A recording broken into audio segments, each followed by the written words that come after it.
오늘은 역사 이야기 좀 할 건데 학교에서 진짜 안 가르쳐주는 역사가 좀 있긴 합니다. 우리 임진왜란 많이 배우잖아요. 임진왜란은 뭐 이순신이 이겼다 이러면서 배우는데 임진왜란 이후에 일본이 어땠나 여기 안 가르쳐요. 여기는 일본의 소위 말해서 이제 에도 시대거든요. 에도 시대. 이때 일본이 엄청나게 발전을 합니다. 사실 일본이 뭐 우리나라는 좀 밉다 뭐 이런 좀 정서가 있긴 한데 그래도 배울 점은 배워야겠다 싶고 일본이 이때 때문에 이때 엄청 발전을 해서 근대화, 우리 소위 말해서 메이지 유신 있죠? 이때 근대화를 할 수 있는 그 원인이 이때 다 만들어집니다. 에도 시대 때. 이거를 좀 배울 필요는 있겠다 싶습니다.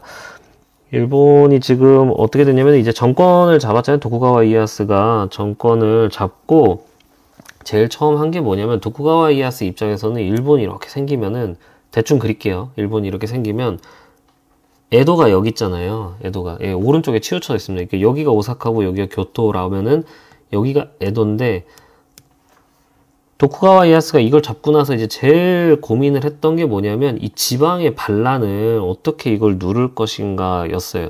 약간 배경적으로 설명을 하면은 여러분 쇼군이라고 있잖아요. 쇼군. 이 쇼군이라는 개념이 뭐냐면은 여러 이제 다이묘, 일본은 좀 권력 구조가 좀 희한한 게 이 다이묘들이 쭉 있는 것들 중에서 얘가 좀 더 이제 장군입니다. 이게 장군. 얘가 쇼군이 이제 일본 말로 정이대장군이라는 말인데 정은 정복하다, 이는 오랑캐, 대장군은 장군이란 말이에요. 그러니까 다이묘들 중에서 이 역할을 하는 애인 거예요. 근데 이게 제일 세니까 이게 왕이 아닙니다. 왕은 이제 덴노라고 따로 있고 이게 왕이 아니에요. 그러니까 어찌 보면 다이묘들 입장에서 서로 평등한데 얘가 제일 센 애예요. 얘가 제일 센 애예요. 일본에서는 요 이 있죠. 이가 옛부터 어디였냐면은 일본은 옛날에는 이렇게 이쪽이 이제 뭐랄까 중원이라고 해야 되나? 이쪽이 중원이고 이쪽 오른쪽으로 가면서 이제 여기 이제 홋카이도 해가지고 여기 사람들을 이제 오랑캐라고 했어요. 그래서 이쪽을 정벌하는 역할을 하는 게 쇼군이다라고 하는 거고 이 쇼군이 이제 힘을 세게 잡으면 이제 그게 막부라는 걸로 하죠. 여기 앞에 이제 지역이 들어가는 겁니다. 그래가지고 에도 막부인 거죠. 근데 이 쇼군이 갖고 있는 권력이 뭐냐면은 이 다이묘들의 이제 땅 있죠. 땅에 대해서 너 얼마만 이제 가져라. 거기만 너의 자치권을 인정한다라는 거를 할 수가 있고요. 어떤 군사력이라든지 이런 걸 동원을 할 수가 있어요. 쇼군이 이제 자 우리 오른쪽으로 싸우러 가니까 너네 각자들 차출해서 우리 싸우러 가자라고 하면은 다들 요 말을 듣고 가줘야 되는 요런 게 있습니다. 그래서 옛날에 그 도요토미 히데요시 같은 것도 보면은 조선에 침공을 하니까 자 다이묘들 각자 병사 차출해서 오세요라고 했잖아요. 네, 그게 바로 이제 쇼군의 역할이에요. 그러니까 우리나라 왕이랑 좀 다르죠. 이게 기본적으로 태생적으로 이런 구조이기 때문에 다이묘들이 어떻게 된다? 군사력을 꼭 갖고 있어야 되는 식인 거예요. 근데 이게 이제 도쿠가와 이에야스 입장에서는 좀 골치가 아픈 게 뭐냐면은 다이묘들한테 완전하게 야 너네 이제 군사 가지지 마라고 할 수가 없는 상태인데 또 얘네를 너무 또 이렇게 키워주잖아요. 그러면 반란이 일어난단 말이에요.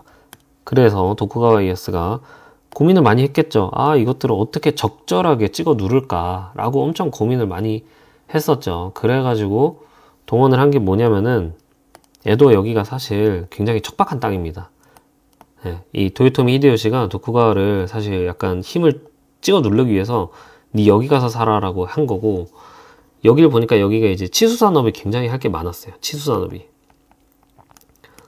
살기 좋은 땅으로 만들어야 되니까 이 도쿠가와가 이 다이묘들한테 군사력을 보내면 이제 전쟁은 끝났잖아요. 그러니까 군사력 말고 너는 이제 노동자들 있죠. 용역 이제 건설 막 이런 거 있잖아요.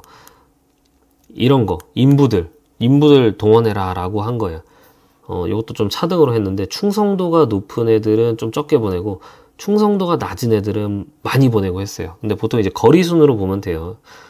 여기 가까이 있는 애들은 충성도가 높은 애들이죠. 멀리 갈수록 충성도가 낮다라고 보면 돼요. 그러니까 여기 규슈 쪽 있죠. 규슈 쪽 가는 애들은 어떻게 된다? 여기는 이제 도쿠가와랑 가장 충성도가 낮으니까 일로 보낸 거기도 하고, 여기 애들은 또 어떻게 돼요? 용역을 많이 보냅니다. 많이 보내가지고 여기 치수 산업이 엄청나게 활발하게 되는 게 있고, 또 두 번째는 뭐냐면 도쿠가와가 한 게 인질제도예요. 인질제도. 소위 말해서 이제 그 산킨코타이라는 이제 이런 걸 하는데, 이게 뭐냐면 에도 주변에 이제 이 주택지를 쭉 마련해가지고 너네 다이묘들 1년간 여기서 살고 니네 지역으로는 또 가가지고 1년 있고, 그러니까 1년마다 왔다 갔다 하면서 이렇게 살아라 라고 한 거예요. 살아라 라고 한 거예요. 그러니까 사실 인질제도인데, 그러니까 얘도 여기다 가족 다 냅두고, 자기만 갔다가 왔다 이렇게 하는 거죠.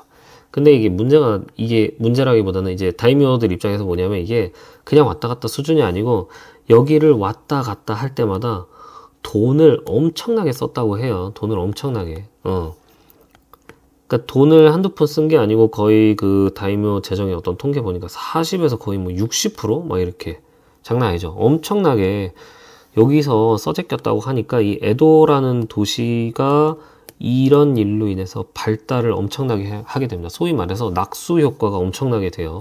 이 건설 사업이나 이런 걸 하면서 여기가 살기 좋은 땅이 되고, 이 산킨코타이를 하면서 이 다이묘들이 계속 이제 이동을 해야 되니까 이 이동하는 과정에서 이 길이라든지 그 이동하면서 이제 쓰는 돈들 막 이런 것들이 막 다 생기기 때문에 교통도 발달하고요.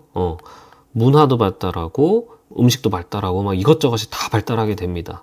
네, 그래서 여러 가지 발달한 것들을 저도 공부해가면서 하나씩 신기한 것들을 좀 주제를 나눠가지고 한번 소개를 시켜드리도록 할게요. 그래서 일본에서 가장 처음에 초석을 다뤘고, 약간 우연찮게, 일본 도쿠가와가 사실 의도한 건 아니에요. 경제 발전이나 의도한 거라기보다는 그냥 이제 자기 살라고 했던 것들 중에서 이걸로 인해서 일본의 역사가 바뀌었다라고 하는 것 두 가지가 바로 이겁니다. 네, 오늘 준비한 영상은 여기까지고, 유익했으면 구독과 좋아요 부탁드리겠습니다.